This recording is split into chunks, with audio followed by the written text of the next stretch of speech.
and welcome to the ADHD Friendly podcast.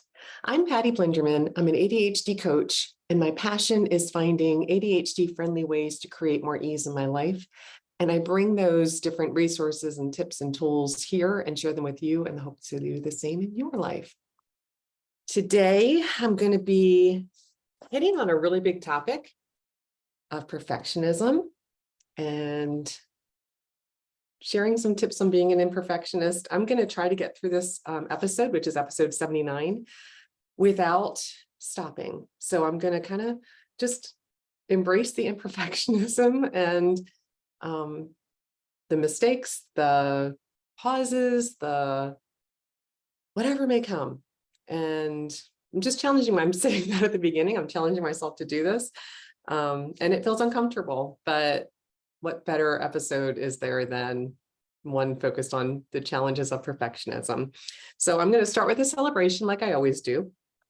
And then I have an ADHD friendly tip related to how I am using the idea of how a hybrid car or an electric car gets some recharge and how we can use that to support ADHD brain wiring. And then the topic today, perfectionism. I'm trying to lean into perfectionism. I love to sit with my feet up. And usually when I record, I'm very mindful of how I'm being, kind of presented and seen. I want the lighting right. I want, things to be as easy to view as possible and not distracting. And that's still the case, but I'm just going to be comfortable and kind of, I noticed when I did it, half my hair is down. The other half felt really funny. I was like, oh, you know what? It's imperfect. It's okay. And then of course, at the end, as I always do, I'll highlight what's coming up next week. All right. So let's start with my celebration. I stopped watching the news cold turkey. Just stopped because I have always known that the news is really draining for me to watch. I am very sensitive to how I'm impacted by different events that are shared in the news. And I always think about different things I tend to judge based on, do I have more energy or less energy after them? And I do this with friendships and relationships. I really do try to pay attention. Did I enjoy that? Did I feel better afterwards than I did before? And if the answer is no, then I evaluate it. And the answer is almost always no with the news. It just is. It always leaves me feeling more stressed and drained. And it's just so focused on the negative. It's very rare to have a positive news story, and they're so far in between. It's not worth the impact for me to watch everything else to get to the positive. But even though I know all of that, and I know that's the impact, I have gotten into a really not positive habit of, I live in the Chicago area, so I watch the WGN news, which I love. I just love it. And so WGN, you're my reason for falling off the wagon here and kind of getting into this not very positive pattern, because I love the 666. It's this little clip that the WGN newscasters do with just kind of funny little tidbits. And it happens around 6:40 every morning. And I try to, be done all of my breakfast, and I try to have my coffee and be sitting down so I can watch it and enjoy it. Well, what I know about myself is once I sit down, I tend to stay there. And so when the news ends at 7, because I want to see the weather, and then I want to see, the entertainment update, it goes right into Good Morning America. Love Good Morning America. Love Robin Roberts. I just love it. But then I'm watching it until 7:30, and I'm not doing my morning walk before work, and it's just getting in the way of things. And again, it's a lot of really negative, the top of the Good Morning America, the GMA newscast is not positive, fun, uplifting news. And so I just noticed I was spending, close to an hour every morning starting my day with the news, which is exactly the opposite of what I know works for me. So I just stopped one day. I just didn't turn on the TV because, I've shared before, I'm much better at not starting at all than trying to stop myself once I start something if it's negative. And so I just did not have the TV turned on, and I read instead. And it was just such a positive experience that it's now been a week. I did turn it on briefly this morning because we have some severe thunderstorms in the area. And I was trying to see if I could get a walk in beforehand. And my app wasn't working to really show me because it was raining and the app didn't show it was raining. So I was like, all right, let me turn on the news and see what actually is happening.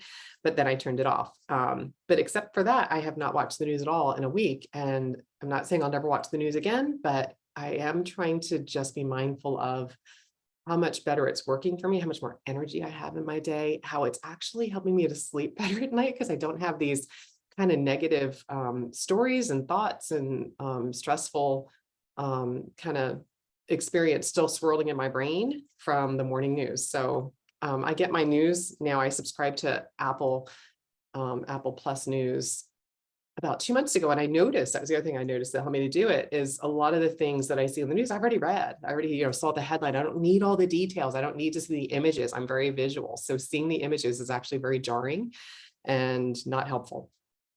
So I just noticed that without that 45 to 50-minute binge of the news, I am reading more, I'm walking earlier again, I'm calmer, and it's just giving me a lot of positive benefits. So I just wanted to celebrate that and share my experience in case there's something in your life that would help you to spend maybe a little bit less time doing or focusing on or giving up a little bit if it helps you to get more out of what you want in your life. All right.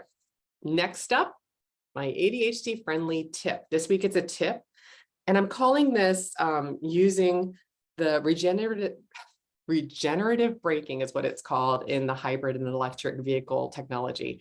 I have had a hybrid Toyota Camry since 2013. And I love the little graphic. I'm going to hold up an image here. So again, if you're listening to my podcast, I invite you to check out my YouTube channel, ADHD Friendly Podcast, if you want to see any of the images that I'll be sharing.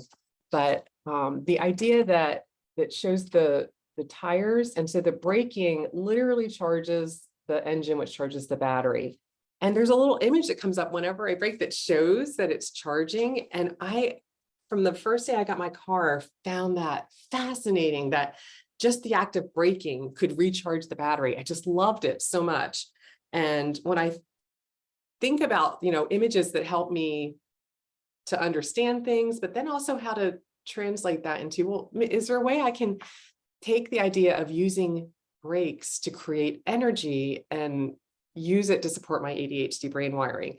And so that's where I'm just going to kind of break down what the braking energy is and how we might use it. So in a hybrid or an electric vehicle, regenerative braking captures the kinetic energy that's created when the braking is happening, and it transfers it to the car's batteries. So it helps preserve and replenish the range. It takes some load off of the engine and the electrical system, and it improves efficiency. So I love all of that. And I love the idea of taking that and using it to support ADHD brain wiring to make it more efficient. So when I think about using the concept of braking to support having more energy, what comes up for me is, using my brakes to think about, okay, wait a minute, what am I doing in this moment? Is this what I want to be doing? Do I want to continue doing it, or do I want to switch into something else? Like, kind of keeping with the car metaphor. So what do I want to switch gears? So braking just to check in with myself and see, what am I doing? Do I want to still be doing it? Another example of using braking to support your brain would be, what do I want to slow down and create more space for? So maybe, I always think of, without a plan, we tend to go through our days untethered and just kind of like, I always think of myself as like a pinball and a pinball machine, just kind of bouncing around. And it's very sparkly and very interesting to my brain, but I often don't get done the things that are most important. I might be being highly productive, but not on the things that really matter. So where do I need to slow down, maybe so I can see what's my big goal for the day, or my longer term goal, so I can see it and create space to do it. Or maybe I'm thinking, where do I need to apply my brakes more? And in this instance, it might be before I say yes to something. So maybe I'm getting asked to volunteer or to go somewhere or do something. Maybe I need to apply the brakes and say, I'd love to, but let me check my calendar. Or I'm not sure if I can. I'll check my calendar and I'll get back to you. Or it might be like before I buy something. This is something I have to do a lot because I am very, prone to the impulsive, like, oh my gosh, I didn't know that existed, but now I must have it.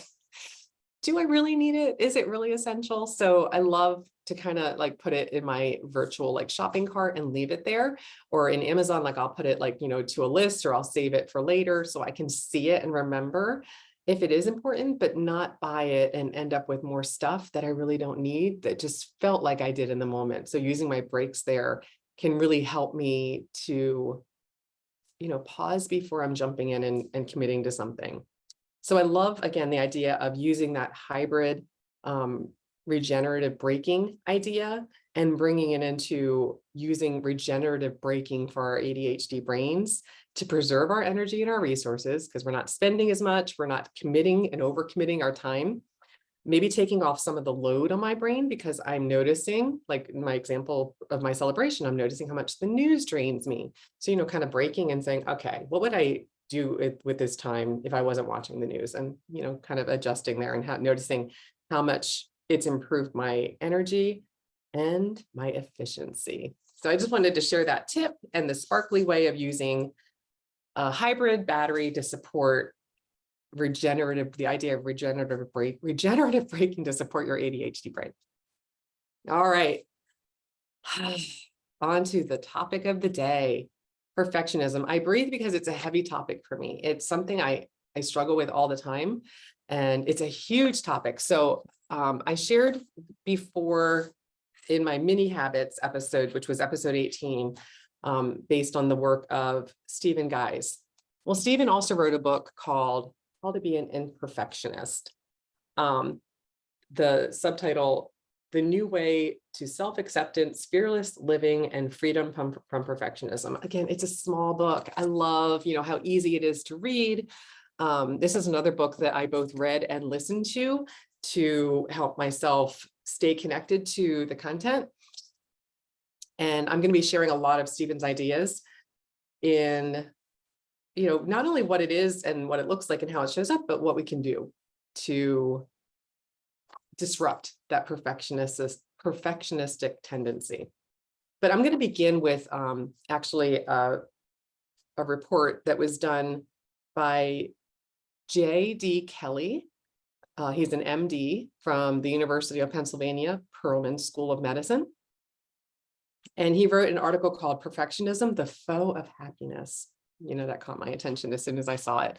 And I'm just going to read a couple of, just kind of pulling some excerpts from this. So it's not the entire article that he wrote, but I do want to highlight a little bit of it. So he says, the demands of education and occupation appear to be increasing.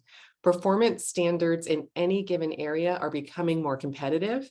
In response to those increasing stressors, many turn to perfectionism, believing such an approach will ensure success and shield oneself from failure. Nothing could be further from the truth. And then he goes on to say that many wear this identity of being a perfectionist as a badge of honor, right? So if you think about how many times you've heard somebody say, yeah, I'm a perfectionist, like it's something to be proud of, it really isn't. And that's the part that I really want to highlight, that came through so much, that I already knew intuitively, but it came up so much in my research for this episode. So I really wanted to highlight it. A couple of more things I want to just share from this article that Dr. Kelly wrote. He says, many of us try to attain perfection. We try to cultivate, or at least project, perfect marriages. And yes, we strive to perform perfect surgical procedures. So Dr. Kelly is a surgeon.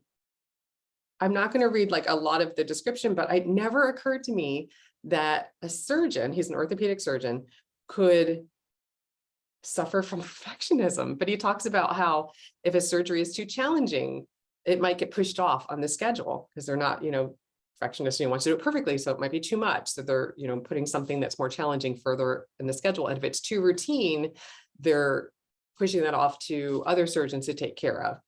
And it was an interesting, eye-opening thing for me to read, because it really did show just how prevalent perfectionism can be. I don't know why it didn't occur to me that a surgeon could be a perfectionist, but wow, that just blew my mind. Okay, so I'm going to finish with, he says, perfectionists tend to overcommit themselves and are generally exceedingly sensitive to criticism. Yeah, agreed. All right. So again, his article, Perfectionism, the Foe of Happiness, if you want to check that out. So my perfectionist story that I'm going to begin with ties to, there used to be a commercial years ago. I would say it's at least 10, maybe even 15 years ago, there was a commercial on, I think it was Lending Tree, and the man's name, he said he's Stanley Johnson, and he's smiling in the commercial, and he says, I have a great family. I have a 4-bedroom house in an amazing neighborhood. I have a new car, but I'm in debt up to my eyeballs. And you hear he's riding a riding lawnmower in the front lawn of his beautiful home and beautiful lawn. And he says, somebody help me. But he's smiling the whole time. And this so resonated with me. And it still does, because I just remember thinking, wow, is that a lot of us? Because I know I was definitely doing that, right? Trying to do the whole, it looks like everything's going well, because we don't want to kind of air our dirty laundry and kind of show our worst selves when we're out in public. But that tendency creates this illusion that I think when we're perfectionists, I know certainly for me, I'll look at other people and think, oh my gosh, I can't attain that. So, I remember even kind of picking friends based on how much I perceived their level of being able to keep up with things. And if I felt like it was far exceeding my ability, I automatically perceived that I would be judged and would see that as kind of like a deal breaker. Yeah, we're probably not going to be good friends because I can't have you over in my house. And my example for this is I used to have 2 neighbors. One of them mopped their floors. They had tile floors throughout they had a ranch house and they had tile floors everywhere. And they would mop their floors with bleach. I am not kidding you, every day to every other day at the most. I was and am still lucky if I mop my floors once a month. It's just not something that I do consistently, or I just hate it so stinking much. So I remember being yeah, I'm not going to have you in my house with my 4 kids. And we've always had at least 3 dogs and lots of dog hair. And it's just impossible to keep up with. And I just thought, I can't. I think that just felt overwhelming.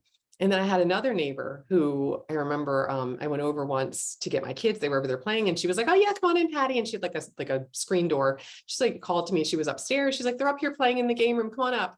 And I remember when I was walking up the stairs, there was laundry in piles, all the way, down the hallway. And going up the stairs, there was literal Cheerios and little pieces of pasta, hard, uncooked pasta and things going up the stairs to the game room. And the interesting thing was, it wasn't anything I judged. If anything, I felt comfortable. I was like, oh my gosh, this is amazing. I was literally as amazed at her comfort with the Cheerios all the way up the stairs as I was amazed at the ability for my neighbor to be able to mop the floors with bleach every day. They were 2 opposing, ends of the spectrum. And that's what I've tried to do when I find myself getting into perfectionism, is to see it as a continuum of, okay, what's the, if nothing's done, this is where it is. And the other end of the spectrum is perfection. And I'm not going to hit the perfection. So maybe I can hit that. I always call it a Goldilocks level. What's it look like if it's enough? And that's not an easy thing to do, but it is a strategy that I have found, if I keep that in mind and those feelings that I had in mind, because I really gravitated more towards the attainable Cheerios on the stairs than what I still see to be unattainable in terms of mopping the floors every day or every other day. So again, I was more comfortable having one in the house than the other one in the house. And that was a me thing, not a them thing. The person who mopped their floor every day may have came in my house and felt the same kind of comfort that I felt going in the lady's house that had Cheerios going up the stairs. But I never gave her a chance to, notice that, because I was too uncomfortable with the state of my own house to believe that she would be anything but appalled at, coming into my house when her house was so clean. So this is a quote from Leo Tolstoy. He says, if you look for perfection, you'll never be content. Yeah, this is so true. There is no such thing as perfection. It's unattainable. And the definition from the American Psychological Association for perfectionism, they define it as the tendency to demand of others or of oneself an extremely high or even flawless level of performance in excess of what is required of the situation. It is associated with depression, anxiety, eating disorders, and other mental health problems. Make sense? Yeah, it's very stressful to have an expectation of yourself or others to be at this level of perfect. The other thing that really interested me, and I've come across this before, but I want to highlight it here because it wasn't something I really considered. And I still don't, because it's not how my brain's wired, but it is a thing that holding others to a level of perfection, that's not something I even really think about, but it's interesting because if you work for somebody or you're in a family, or you have a good friend that has this expectation of you being perfect and they get frustrated if you're not, that's a challenge too, right? So even if your perfection is only of yourself, it could also extend to expecting others to be perfect. Like you're like, oh, I'm doing all this too. You should be able to do it too. Perfectionists don't accept small amounts of value or progress. They only want big, smooth, perfect wins. That's from Stephen Guise. I love that. They don't accept small amounts of value or progress. Not enough, right? There is no enough when it comes to perfectionism because it's unattainable. Okay, so Stephen defines different types of perfectionists. He talks about there's the perfect context. So this could be like the perfect location. So for example, I'm going to use exercise here for this perfect context example.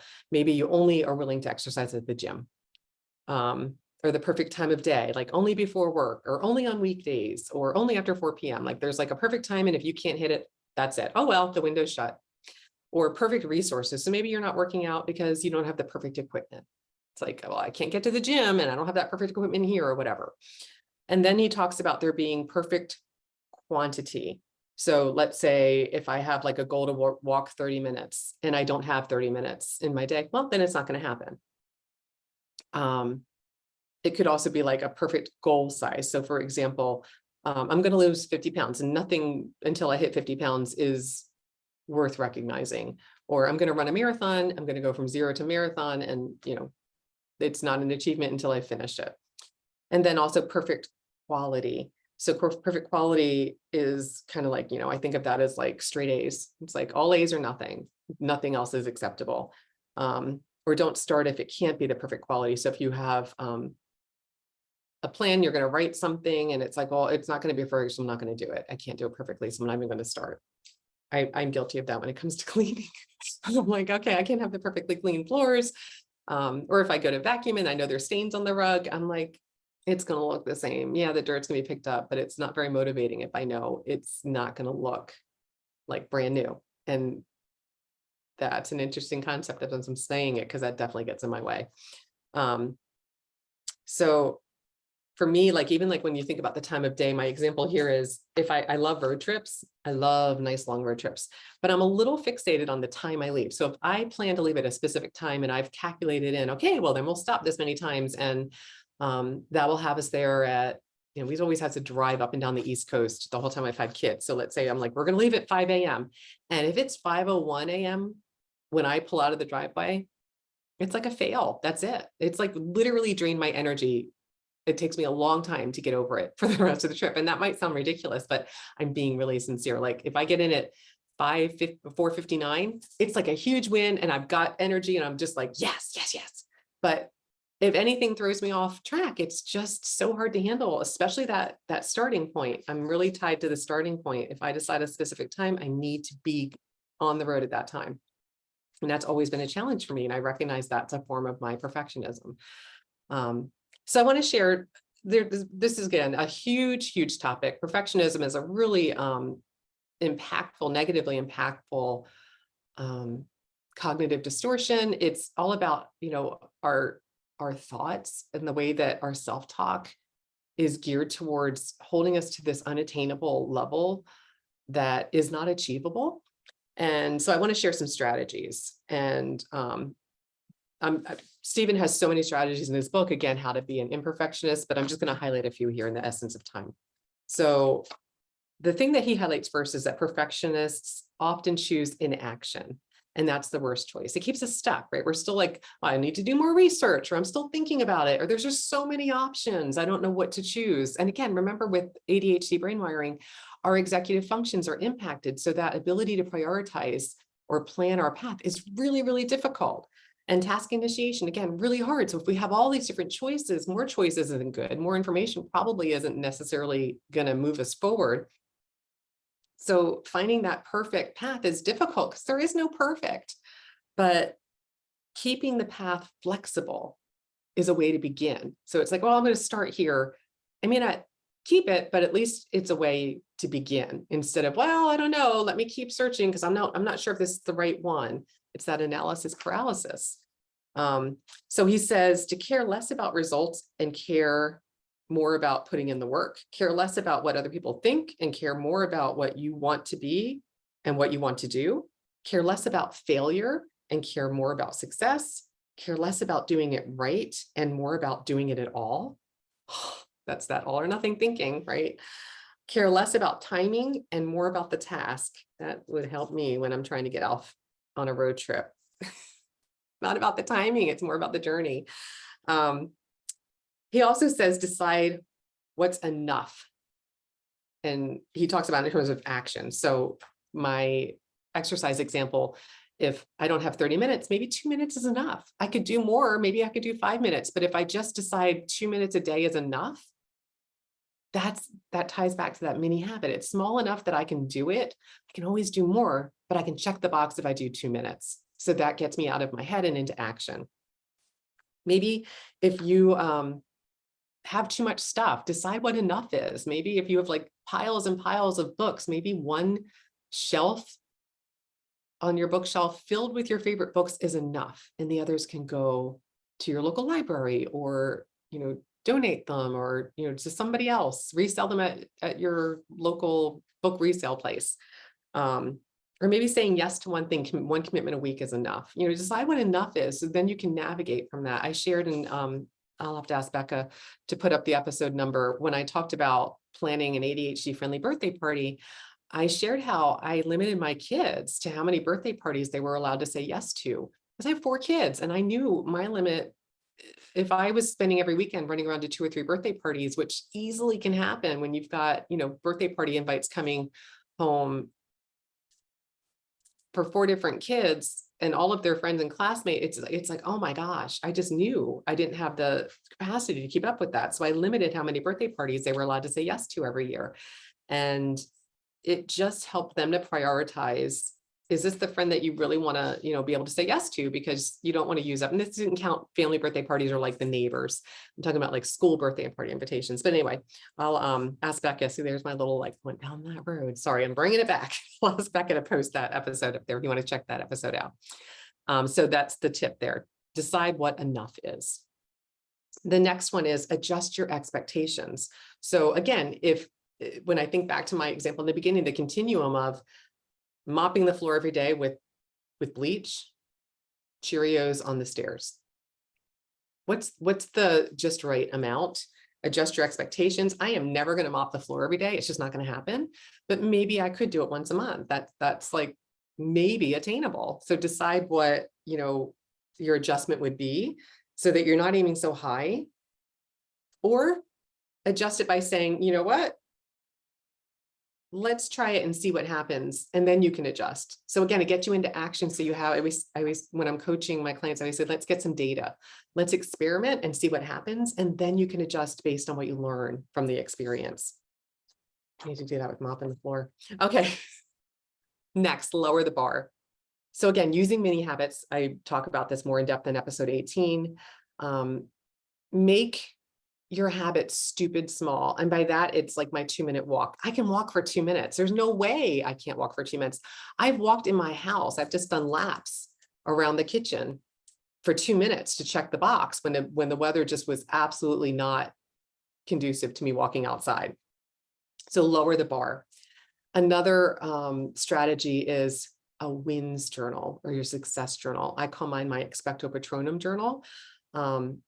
Write down one thing every day you succeeded in. I do this with families. When I coach families, I really want everybody to have like a section where we're capturing like family successes and individual successes. So we can go back and reconnect to them and have that positive energy we get from reminding ourselves of those wins. If we don't capture it with our ADHD brain wiring, it is like vapor and gone. We do not tend to remember those things. So capture one win a day. And if you're very visual, I highly encourage you to capture them visually if you can. So take a picture of something you did. If you cleaned off part of a countertop, take a picture of it, take a before and after. And that goes into my next strategy: aim for progress and capture it. So let's say you're trying to file or go through a stack of papers that you have on a counter. If that's not going to happen in one day, even if it is, take a picture of the stack before you start. Your brain isn't going to hold on to progress. Let's say your goal is to just do one paper a day, and it might take 100 days to get through the pile. It can be really defeating if you can't see progress. If you take pictures, you can see the evidence that it's getting smaller. Same thing if you're like, I'm going to organize the garage. Great.